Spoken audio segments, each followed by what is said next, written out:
నమస్కారం APTS 24/7 news కి స్వాగతం. ముందుగా హెడ్లైన్స్ చూద్దాం. ప్రపంచ దేశాలను వణికిస్తున్న కొత్త వైరస్, వేగంగా విస్తరిస్తున్న మంకీ పాక్స్, తెలంగాణ వైద్య ఆరోగ్య శాఖ అప్రమత్తం.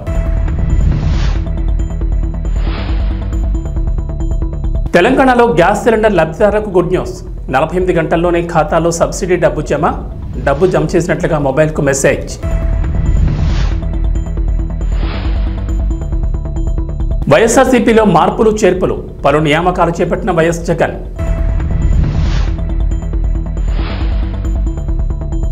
ఏపీలో మందుబాబులకు గుడ్ న్యూస్. త్వరలో జాతీయ అంతర్జాతీయ బ్రాండ్లు. అక్టోబర్ 1 నుంచి కొత్త మద్యం పాలసీ అమలు. కరోనా మహమ్మారి నుంచి ఇప్పుడిప్పుడే మానవాళి కోలుకుంటున్న నేపథ్యంలో మరో కొత్త వైరస్ వణికిస్తోంది. ఇప్పటికే ఆఫ్రికా దేశాల్లో శరవేగంగా ఈ కొత్త వైరస్ వ్యాపిస్తోంది. మిగతా దేశాలు కూడా అంతే వేగంగా విస్తరిస్తోంది. ఈ మంకీ పాక్స్ పై అప్రమత్తమైన ప్రపంచ ఆరోగ్య సంస్థ గ్లోబల్ హెల్త్ ఎమర్జెన్సీని ప్రకటించిన విషయం తెలిసిందే. అయితే ఈ మంకీ పాక్స్ వైరస్ మన దేశంలోకి రాకుండా అడ్డుకోవడమే లక్ష్యంగా ప్రధాని నరేంద్ర మోడీ కీలక ఆదేశాలు జారీ చేశారు. అన్ని రాష్ట్రాలకు కీలక సూచనలు చేశారు. ఈ క్రమంలోనే తెలంగాణ ప్రభుత్వం అలర్ట్ అయింది. ప్రపంచవ్యాప్తంగా అలజడి రేకెత్తిస్తున్న మంకీ పాక్స్ కేసులపై తెలంగాణ వైద్య ఆరోగ్య శాఖ అప్రమత్తమైంది. ఒకవేళ ఈ వైరస్ రాష్ట్రంలో ప్రవేశిస్తే వైద్యం అందించేందుకు సర్వం సిద్ధంగా ఉండేలా ఏర్పాట్లు చేస్తోంది. ఈ క్రమంలోని గాంధీ ఆసుపత్రితో పాటు నల్లకుంట ఫీవర్ ఆసుపత్రిని కూడా వైద్య ఆరోగ్య శాఖ రెడీ చేసింది. ఈ ఆసుపత్రిలో ప్రత్యేక వార్డులు ఏర్పాటు చేసింది.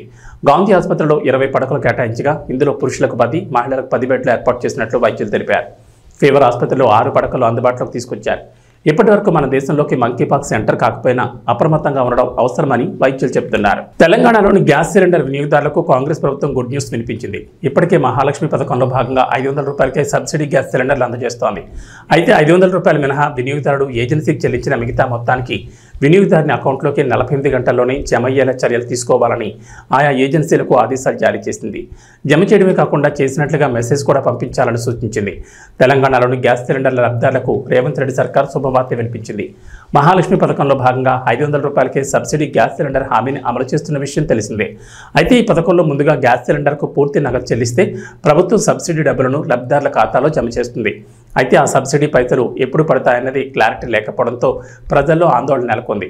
కొంతమంది నెలైన డబ్బులు ఖాతాలో పడకపోవడం, మరికొందరికి అసలు సబ్సిడీ డబ్బులే రాకపోవడంతో తాము అర్హులమా కాదా అన్న అనుమానాలు వ్యక్తమవుతున్నాయి. ఈ క్రమంలోని రేవంత్ రెడ్డి సర్కార్ కీలక నిర్ణయం తీసుకుంది.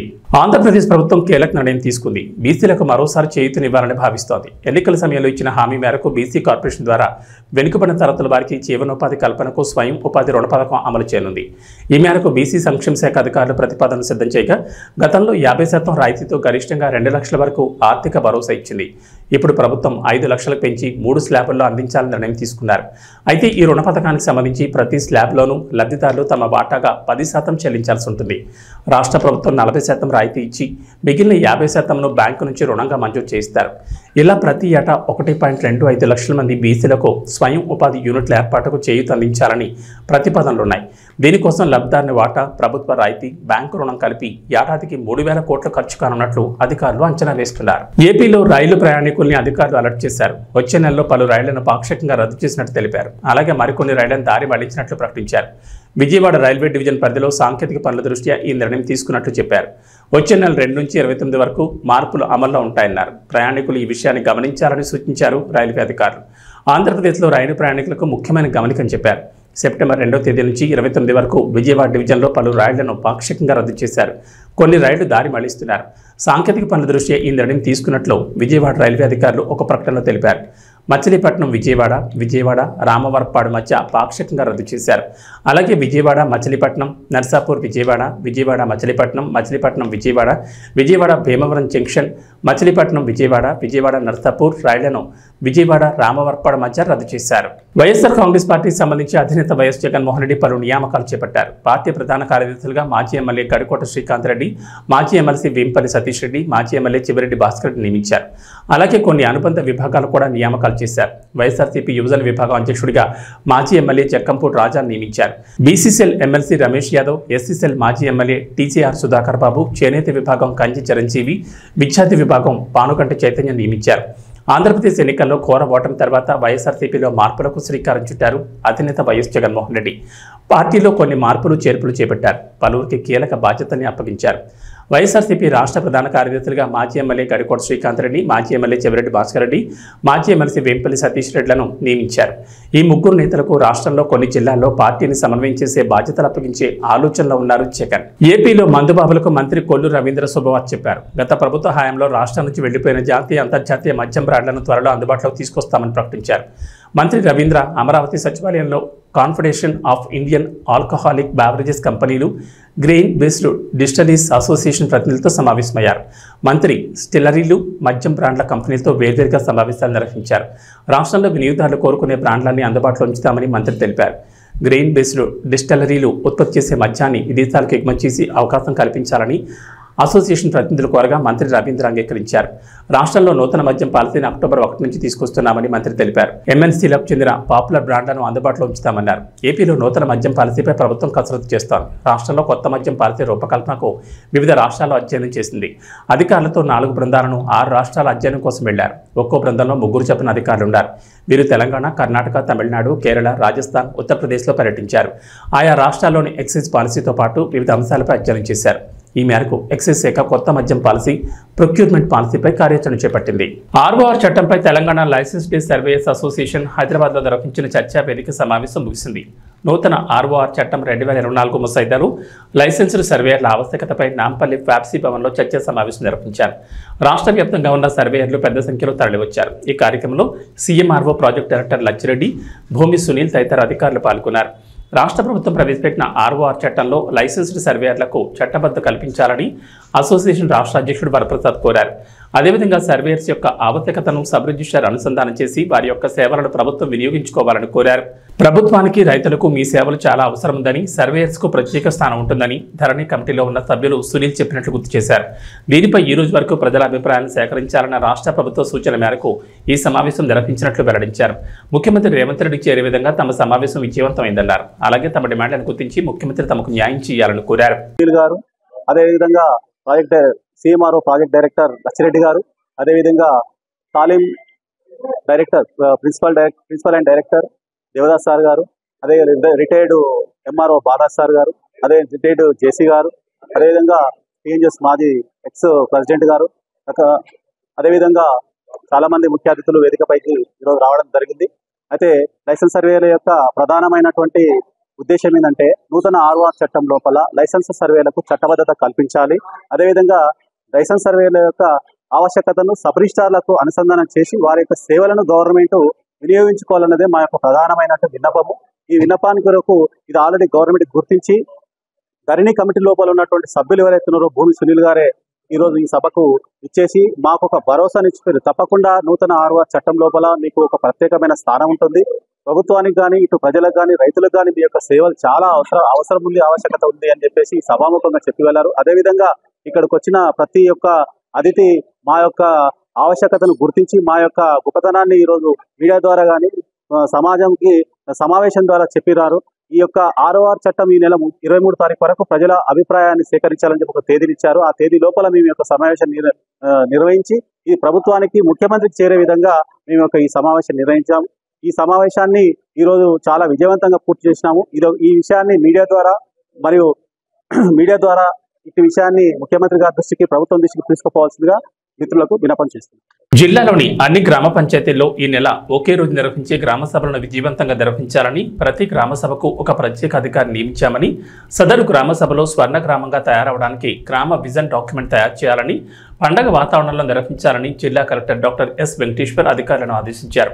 స్థానిక కలెక్టరేట్ మినీ సమావేశ మందిరం నుంచి వీడియో కాన్ఫరెన్స్లో అన్ని మండలాల తహసీల్దార్లు, ఎంపీడీఓలు, మండలాధికారులు, ఆర్టీఓలు, మున్సిపల్ కమిషనర్లు తదితరులతో సమీక్షిస్తూ కలెక్టర్ మాట్లాడుతూ ఉపాధి హామీపై ప్రజల్లో అవగాహన కల్పించడంతో పాటు గ్రామాల్లో విద్య, వైద్యం, త్రాగునీరు, విద్యుత్, ఒక గ్రామం నుంచి మరో గ్రామానికి, గ్రామం నుండి మండలాన్ని కలిపి అనుసంధానం చేసే రహదారుల నిర్మాణం వంటి మౌలిక సదుపాయాల కల్పనతో పాటు ఘన, ద్రవ్య, వ్యర్థ పదార్థాలు నిర్వహణ వంటి అంశాలపై ప్రజల్లో అవగాహన కల్పించి విజన్ డాక్యుమెంట్ తయారు చేయాల్సి ఉంటుందని తెలిపారు. అందరూ ప్రజాప్రతినిధులు ఈ గ్రామ సభల్లో పాల్గొనేలా చూడాలని అన్నారు.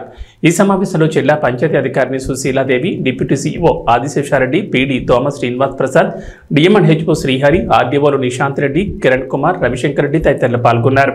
ఎంటైర్ స్టేట్ లో సేమ్ డే మనకి గ్రామ సభ కండక్ట్ చేస్తాము. సో దీన్ని మనకి పంచాయతీరాజ్ డిపార్ట్మెంట్ వాళ్ళు కోఆర్డినేట్ చేసుకుంటున్నారు. ఇది వరకు ఈ గ్రామ సభ కేవలం ఎన్ఆర్జిఎస్ వర్క్స్ కోసం మనం ఈ గ్రామ సభ పెట్టి ఆ విలేజ్కి కానీ ఆ పంచాయతీకి కానీ ఆ జీపీకి ఏమేమి పనులు కావాలి ఆ స్టెప్ ఆఫ్ వర్క్స్ మనము తెలియడం కోసం ఆ గ్రామ సభ అనేది పెట్టుకోవడం జరుగుతుంది. కానీ ప్రభుత్వం ఎలాగో గ్రామ సభ పెడుతున్నాం కాబట్టి ఇదేదో ఒక నామకే వాస్తిగా తూతు మంత్రంగా ఈ గ్రామ సభ పెట్టకుండా ఇదే గ్రామ సభలో ఒక కాంప్రిహెన్సివ్గా ఆ గ్రామ పంచాయతీకి సంబంధించి ఏమేమి యాక్టివిటీస్ చేస్తే ఆ గ్రామ పంచాయతీ ఒక స్వర్ణ గ్రామ పంచాయతీ, అంటే ఎలాగైతే స్వర్ణాంధ్రప్రదేశ్ మనం అంటున్నామో గౌరవ ముఖ్యమంత్రి గారు అంటారో అదేవిధంగా స్వర్ణ గ్రామ పంచాయతీకి చెయ్యాలంటే ఏం చెయ్యాలి అనే ఉద్దేశంతో ఈ గ్రామ సభ పెట్టడం అనేది దీని యొక్క మెయిన్ ఉద్దేశం, అంటే ఆబ్జెక్టివ్. దాంట్లో భాగంగానే మనకి 4 మేజర్ హెడ్స్ ఉన్నాయి, 4 మేజర్ కేటగిరీస్. అంటే ఒక గ్రామ పంచాయతీలో ఏమేమి చెయ్యాలి అనేది ఒక 4 హెడ్స్ ఉన్నాయి. సో అవి నేను ఆల్రెడీ మన వాళ్ళు చెప్పారు, నేను మరొకసారి బ్రీఫ్గా టచ్ చేయడం జరుగుతుంది. ఇంప్రూవ్డ్ కామన్ ఫెసిలిటీస్ అంటే రోజువారీ మనకి ఏదైతే ఆ గ్రామ పంచాయతీలో ఉండవలసినటువంటి కామన్ ఫెసిలిటీస్ ఏమేమి ఉండాలి, అందరికీ మళ్ళీ వాటర్ సప్లై ఉందా లేదా, అదేమన్నా సింగిల్ విలేజ్ స్కీమ్ లో ఉందా, మల్టిపుల్ విలేజ్ స్కీమ్ లో ఉందా, లేదంటే అక్కడ గ్రౌండ్ వాటరా. తెలంగాణ రాష్ట్ర వ్యాప్తంగా 27 లక్షల మంది రైతులకు రైతు రుణమాఫీ కాకపోవడంతో రైతులు ప్రభుత్వ కార్యాలయాలు, బ్యాంకుల చుట్టూ తిరుగుతున్నారని ఎమ్మెల్సీ యాదవ్ రెడ్డి, మాజీ అటవీ అభివృద్ధి సంస్థ చైర్మన్ బంటేరు ప్రతాప్ రెడ్డి అన్నారు. రైతు రుణమాఫీ విషయంలో ఎలాంటి ఆంక్షలు లేకుండా రుణమాఫీ అమలు చేయాలని డిమాండ్ చేస్తూ రాష్ట్ర బీఆర్ఎస్ పార్టీ పిలుపు మేరకు సిద్దిపేట జిల్లా గజ్వేల్ పట్టణంలో బీఆర్ఎస్ పార్టీ శ్రేణులతో కలిసి ర్యాలీ నిర్వహించారు. తెలంగాణ తల్లి విగ్రహానికి పాలాభిషేకం చేసి స్థానిక ఆర్డీఓ కార్యాలయం ముందు ధర్నా నిర్వహించారు. ఈ సందర్భంగా వారు మాట్లాడుతూ ప్రభుత్వం వచ్చిన వెంటనే రైతు రుణమాఫీ చేస్తామని అన్ని మతాల దేవుళ్లపై ప్రమాణం చేసిన సీఎం రేవంత్ రెడ్డి ఇప్పటి వరకు రైతు రుణమాఫీ, రైతు భరోసా, వరికి బోనస్ వంటి హామీలు నెరవేర్చలేదని ఆగ్రహం వ్యక్తం చేశారు. రైతు రుణమాఫీపై ఒక్కొక్క మంత్రి ఒక్కో విధంగా మాట్లాడడం విడ్డూరంగా ఉందని అన్నారు. రైతు వ్యతిరేక కాంగ్రెస్ ప్రభుత్వం మెడలు వంచి రుణమాఫీ చేసే విధంగా పోరాటం చేస్తామని, గజ్వేల్లో భారీ బహిరంగ సభ నిర్వహించి రేవంత్ రెడ్డి ప్రభుత్వానికి బుద్ధి చెప్తామని హెచ్చరించారు. దయచేసి 2 లక్షల రుణమాఫీ చేస్తా. గతంలో కేసీఆర్ గారు మాఫీ చేసినటువంటి రైతులందరూ కూడా బ్యాంకులకు వెళ్ళండి, 2 లక్షలు తెచ్చుకోండి, నేను రుణమాఫీ చేస్తా అని చెప్పి అటు యాదాద్రి లక్ష్మీ నరసింహస్వామి పేరు మీద, మెదక్ క్రిస్టియన్ మీద, మన గజ్వేల్ మస్జిద్ మీద, మక్కా మస్జిద్ మీద ప్రమాణం చేసింది. ప్రభుత్వం వచ్చింది, 8 మాసాలు అవుతుంది, ఇప్పటి వరకు రైతుకు రుణమాఫీ కాలే, రైతుకు రైతు భరోసా రాలే, కూలీ రైతుకు భరోసా ఇవ్వలే, కౌలు రైతుకు భరోసా ఇవ్వలే, 24 గంటలు కరెంటు లేదు, 500 బోనస్ అస్సలే లేదు, రైతు పండించిన పంట కొనుగోలు చేయట్లేదు. రైతు వ్యతిరేకంగా పనిచేస్తున్నటువంటి ప్రభుత్వాన్ని మెడలు వంచైనా సరే ఇచ్చిన వాగ్దానాల్ని వెంటనే అమలు చేసే విధంగా ఇలా టీఆర్ఎస్ బీఆర్ఎస్ పార్టీ కేసీఆర్ గారి నాయకత్వంలో ముందుకు పోతా ఉన్నాం. రైతుల పక్షాన మేము నిలబడుతున్నాం. మీరు చెప్పినటువంటి 2 లక్షల రుణమాఫీ చేయండి. బ్యాంకర్స్ చెప్పిన 39,000 కోట్లు చేస్తే గానీ అందరికీ రుణమాఫీ జరగదు. ఒకసారి 31,000 కోట్లు అంటారు, ఇంకోసారి 26,000 కోట్లు అంటారు, ఒకసారి 42 లక్షల మంది రైతులు అంటారు, ఒకసారి 22 లక్షల మంది రైతులు అంటారు. రైతుకు రుణమాఫీ చేసింది 17,000 కోట్లు అంటారు. మీకు ఇష్టం వచ్చినట్టు మీ మంత్రులు ఒక మాట, మీరు ఒక మాట, నోటికి వచ్చినట్లు మాట్లాడుతున్నారు. రైతులు బ్యాంకుల చుట్టూ తిరుగుతున్నారు, రైతు వేదిక చుట్టూ తిరుగుతున్నారు, అగ్రికల్చర్ ఆఫీసుల చుట్టూ తిరుగుతున్నారు. రైతులు ఎక్కడ పోవాలన్నా అర్థం కాని పరిస్థితి. రుణమాఫీ కాకుంటే ఎవరిని అడగాలో, ఎవడు బాధ్యుడో కూడా తెలియని పరిస్థితి ఉంది. కాబట్టి మేం ఇవాళ గజ్వేల్ నియోజకవర్గంలో ప్రతి గ్రామానికి కమిటీ చేస్తున్నాం, ప్రతి మండలానికి ఒక కమిటీ చేస్తున్నాం. రైతుల మొత్తాన్ని కూడా తీసుకొచ్చి గజ్వేల్లో గౌరవ కేసీఆర్ గారి నాయకత్వంలో, గౌరవ హరీష్ రావు గారి నాయకత్వంలో పెద్ద ఎత్తున బహిరంగ సభ ఏర్పాటు చేసి రైతుల్ని రుణాలు మాఫీ చేసే వారికి ప్రభుత్వం మెడలు వంచి ప్రభుత్వం యొక్క కథలనిచ్చే ముచ్చట లేకుండా చేసి తప్పకుండా రైతుల పక్షాన మేము నిలబడతాం. జై తెలంగాణ. మన రాష్ట్ర పార్టీ ప్రెసిడెంట్ కేటీఆర్ గారి పిలుపు మేరకు, మన హరీష్ రావు పిలుపు మేరకు ఈరోజు రైతుల కోసం ధర్నా చేయడం జరిగింది. ఏదైతే కాంగ్రెస్ ప్రభుత్వం ఎన్నికల ముందు ఏ హామీ ఇచ్చిందో ఏం షరతులు లేకుండా మొత్తం 2 లక్షల రూపాయలు రుణమాఫీ చేస్తామని చెప్పారు. కానీ ఈరోజు వాళ్ళు అది పచ్చి అబద్ధమని నిరూపించారు మరోసారి కాంగ్రెస్ ప్రభుత్వం.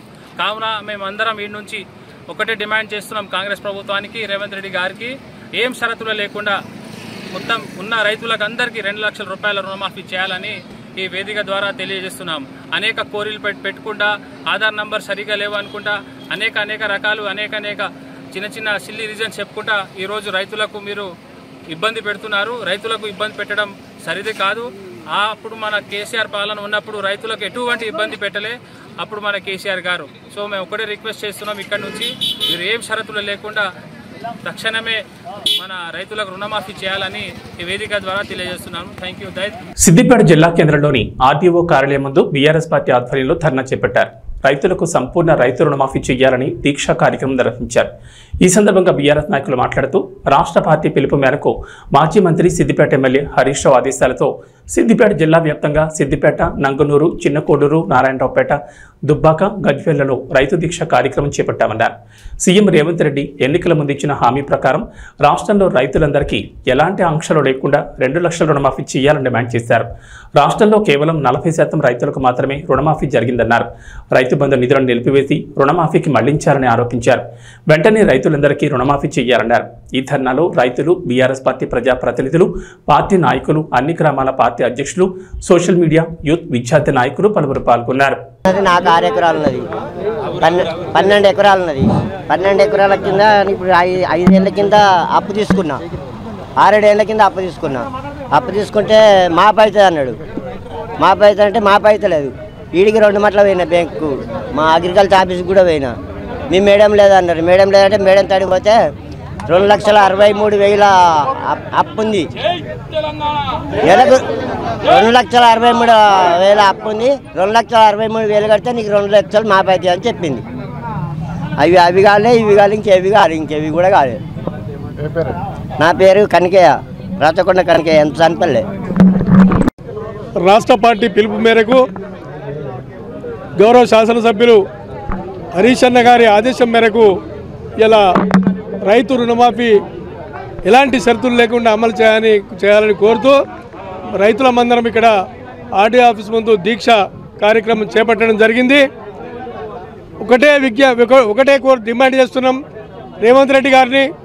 మీరు ఎన్నికల్లో వాగ్దానం చేసినారు, వెంటనే పోయి బ్యాంకులో పోయి రుణాలు తెచ్చుకొని నా గవర్నమెంట్ వస్తుంది 9వ తారీఖు నాడు మీకు మొత్తం నేను రుణాలు మాఫీ చేస్తానని చెప్పినావు. ఇవాళ 2 లక్షల రుణమాఫీ చేస్తానని ఇలా 40% మందికి కూడా చేయలేదు. 17 కోట్లు మాత్రమే చేసినావు. ఇలా నువ్వు చేసిన డబ్బులు ఎక్కడి? రైతు బంధు అంటే రైతు భరోసా పైసలే ఇక్కడికి డైవర్ట్ చేసి ఇలా రుణమాఫీగా ఇచ్చినావు. ఇలా 40% మంది రైతులకు మాత్రమే రుణమాఫీ జరిగింది. సంపూర్ణ రుణమాఫీ జరగాలి, ఎలాంటి షరతులు లేకుండా. ఇంకొక 61 కోట్లు అయితేనే నీ రుణమాఫీ మొత్తం పూర్తవుతుంది. కాబట్టి వెంటనే రుణమాఫీ చేయాలి రైతులందరికీ. అలాగే రైతు భరోసా కూడా ఇవాళ రైతులందరూ వరి నాట్లు వేసుకున్నారు. ఇలా మళ్ళా ఎరువులు వేసుకునే కాలం వచ్చింది. రైతులు పల్లెటూళ్ళలో చెప్పుకుంటారు, ఇలా మళ్ళా వెనకటి కాలం ముంగడొచ్చింది. మేము చంద్రశేఖరరావు గారిని అనవసరంగా పొరపాటున పొడగొట్టుకున్నాం. చంద్రశేఖరరావు పోతానని తెలియదు మాకు. స్థానిక నాయకుల యొక్క కోపం మీద ఇలా ప్రభుత్వాన్ని కింది మీద చేసుకున్నాం. ఇలా మాకు మా బతుకు ఆగమైంది. ఇలా మేము మళ్ళా సాహుకారుల దగ్గర పోయి మళ్ళా మిత్తిలకు బతిలాడి తెచ్చుకునే కాలం వచ్చిందని ఇలా రైతులు బాధపడుతున్నారు. రేవంత్ రెడ్డి గారు, నేను మీకు ఒకటే చెప్తున్నా, ఎద్దేడిసిన వ్యవసాయం, రైతు ఏడిసిన రాజ్యం ఎప్పుడు కూడా బాగుపడది. మీరు వెంటనే మీరు ఒక రెడ్డి అనే గౌరవం మీద చెప్తున్నా. మీకు కూడా రైతులంటే వ్యవసాయం అంటే తెలుసని అనుకుంటున్నా. కాబట్టి వెంటనే మీరు ఈ రుణమాఫీ ఎలాంటి షరతులు లేకుండా నువ్వు 2 లక్షలే రుణమాఫీ చేయి. వానికి ఎంత అప్పు ఉండని 2 లక్షల రుణమాఫీ చేస్తే అప్పు మొత్తం ఆ రైతు కట్టుకుంటాడు. కట్టుకుంటేనే ఆయన క్లియర్ అవుతుంది, లేకపోతే ఆయనకు మళ్ళీ అప్పులు అయ్యి మీరు మాట ఇచ్చినటువంటి రుణమాఫీ మొత్తం రేషన్ కార్డు పెడుతున్నావు, రేషన్ కార్డు పెట్టి కుటుంబం అంటున్నావు. కుటుంబంలో రైతులు కాదా? కుటుంబంలో వ్యవసాయాలు చేసుకుంటున్నారు. మహిళా రైతులు ఉన్నారు, మహిళా రైతులు కూడా ఉన్నారు. మహిళా రైతుల పేరు మీద కూడా రుణాలు లేవు. కాబట్టి ఎలాంటి షరతులు లేకుండా రైతులందరికీ 2 లక్షల రుణమాఫీ వెంటనే అమలు చేయాలని, అమలు చేసేదాకా బీఆర్ఎస్ పార్టీ ఉద్యమం సాగిస్తుందని మా హరీష్ అన్న నాయకత్వంలో రాష్ట్రంలో కేసీఆర్. కిరణ్ అబ్బవరం రహస్యాల పెళ్లి గురువారం జరిగినట్లుగా తెలుస్తోంది. కిరణ్ అబ్బవరం రహస్య పెళ్లి వేడుకలు తన ఊళ్ళో తన బంధువుల సమక్షంలో జరిగినట్లు కనిపిస్తోంది. ఈ వేడుకలకు సినీ సెలబ్రిటీలు ఎక్కువగా హాజరైనట్లు కనిపించడం లేదు. రాజావారు రాణి గారు అంటూ తెరపైకి పరిచయమైన జంట ఇప్పుడు నిజ జీవితంలోనూ జంటగా మారింది. కిరణ్ అబ్బవరం రహస్యాల పెళ్లి ఆగస్టు 22న అర్ధరాత్రి జరిగింది. ఈ పెళ్లి వేడుకలు కిరణ్ అబ్బవరం సొంతూరులోని జరిగినట్లుగా కనిపిస్తోంది. బంధుమిత్రుల సమక్షంలో కిరణ్ అబ్బవరం పెళ్లి ఘనంగా జరిగినట్టు తెలుస్తోంది. ప్రస్తుతం ఈ పెళ్లి ఫోటోలు నెట్టింట్లో వైరల్ అవుతున్నాయి. లుసానే డైమండ్ లీగ్లో నీరజ్ చోప్రాకు నిరాశ ఎదురైంది. తన కెరీర్ బెస్ట్ త్రో 89.49 మీటర్లు నమోదు చేసినప్పటికీ అతనికి 2వ స్థానమే దక్కింది. ప్యారిస్ ఒలింపిక్స్లో రజతం సాధించిన నీరజ్ చోప్రా అంతకు మించి త్రో విసిరాడు. అయితే ప్యారిస్ గేమ్స్లో కాంస్యం సాధించిన గ్రెనడాకు చెందిన ఆండర్సన్ పీటర్స్ నీరజ్ చోప్రాను అధిగమించాడు. పీటర్స్ 90.61 మీటర్ల త్రోతో లుసానే డైమండ్ లీగ్లో ఛాంపియన్గా నిలిచాడు. కాగా నీరజ్ తన చివరిదైన 6వ ప్రయత్నంలో సీజన్ బెస్ట్ త్రో నమోదు చేశాడు. ప్యారిస్ 2024 ఒలింపిక్స్లో రజత పథకం సాధించిన భారత javelin thrower Neeraj Chopra Lausanne diamond లీగ్లోనూ 2వ స్థానంలో నిలిచాడు. మునుపటి బెస్ట్తో 89.45ను అధిగమించాడు. ఈసారి 89.49 మీటర్లు బల్లెం విసిరాడు. అయితే తన కెరీర్ బెస్ట్ త్రోను నమోదు చేసిన నీరజ్ చోప్రాకు మాత్రం నిరాశ ఎదురైంది. కెనడా క్రీడాకారుడు ఆండర్సన్ పీటర్స్ 90.61 మీటర్ల త్రోతో లుసానే డైమండ్ లీగ్లో ఛాంపియన్గా నిలిచాడు. ప్యారిస్ 2024 ఒలింపిక్స్ తర్వాత నీరజ్ చోప్రా బరిలోకి దిగిన తొలి పోటీలు ఇవే కావడం గమనార్హం. ఇక వాతావరణ విషయానికి వస్తే తెలంగాణలో వరుణుడు ప్రతాపం చూపిస్తున్నాడు. ఇప్పటికే రాష్ట్ర వ్యాప్తంగా వర్షాలు కురుస్తుండగా మరో 5 రోజుల పాటు భారీ వర్షాలు కురిసే అవకాశం ఉందని హైదరాబాద్ వాతావరణ కేంద్రం హెచ్చరించింది. పలు జిల్లాల్లో ఉరుములు మెరుపులతో కూడిన భారీ వర్షాలు కురుస్తాయని అంచనా వేసింది. ఈ మేరకు ఆయా జిల్లాలకు ఎల్లో అలర్ట్ కూడా జారీ చేసింది. ఆదిలాబాద్, కొమరంభీం, ఆసిఫాబాద్, మంచిర్యాల, నిర్మల్, నిజామాబాద్, కామారెడ్డి, జగిత్యాల, భద్రాద్రి కొత్తగూడెం, ఖమ్మం, మెదక్, ములుగు జిల్లాల్లో అక్కడక్కడ భారీ వర్షాలు కురిసే అవకాశం ఉందని వాతావరణ శాఖ తెలిపింది. ఉరుములు మెరుపులతో కూడిన భారీ వర్షాలు కురుస్తాయని పేర్కొంది. గంటకు 30 నుంచి 40 కిలోమీటర్ల వేగంతో గాలులు వీస్తాయని తెలిపింది. ముఖ్యంగా నిర్మల్, నిజామాబాద్, రంగారెడ్డి, వికారాబాద్, సంగారెడ్డి, మెదక్, కామారెడ్డి జిల్లాల్లో భారీ వర్షాలు కురిసే అవకాశం ఎక్కువగా ఉందని వాతావరణ శాఖ హెచ్చరించింది. ఇవి బులెటిన్ విశేషాలు. నమస్కారం.